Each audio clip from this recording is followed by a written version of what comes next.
नमस्कार, स्वागत छ तपाईँहरूलाई मेरो युट्युब च्यानलमा। आज म तपाईँहरूलाई सिधोप्लादी चूर्ण यसको रिभ्यू दिन्छु र कसरी प्रयोग गरिने र केमा प्रयोग गरिन्छ, आफ्नो घरमा बनाउन सकिन्छ कि सक्दैन भन्ने बारेमा सबै जानकारी दिनेछु।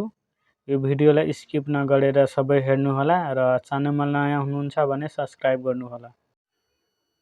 सिधोप्लादी चूर्ण खास गरी रुवा, खोकी, ज्वरो, दमा, टिबी अनि हातखुट्टा पोल्ने त्यस्तो या खाना राम्रो नपच्ने अरुचि त्यस्तो समस्याहरू छन् भने त्यस्तोहरूको लागि यो सिधोप्लादी चूर्ण प्रयोग गरिन्छ।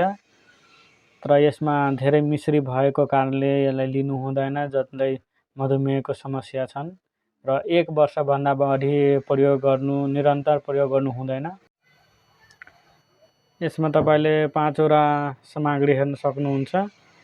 दालचिनी, छोटी इलायची भन्छ, सानो इलायची, अनि ठुलो पिप्ला, बस्लोचन जुन कि बाँसबाट निकाल्ने गरिन्छ त्यो र मिश्री, यो सबै मिसाएर अनि त्यसपछि यो सिधोप्लादी चूर्ण बनाउँछ र यसको मात्रा हो 3 देखि 6 ग्राम मात्र। महसँग लिनुहोला या पानीसँग पनि लिँदा हुन्छ। दिनमा 2 चोटि लिनुहोला, यो अति उत्तम हो यो। अनि त्यो कसरी घरमा बनाउन सक्नुहुन्छ भने म तपाईँलाई यहाँ देखाउँदैछु।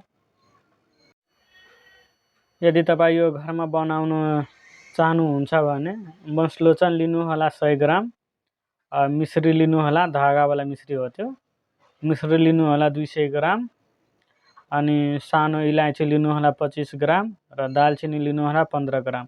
सबैलाई कुटपिस गरेर अनि धुलो बनाएर सबैलाई भिन्न भिन्न लुगाले चालेर अनि त्यसपछि त्यसलाई अनि मिक्स गर्नुहोला यसको मात्रामा। त्यसरी मिक्स गरेर तपाईँले राख्न सक्नुहुन्छ। यो खराब हुँदैन, 1-2 वर्ष पनि चल्छ यो, त्यस्तो छ।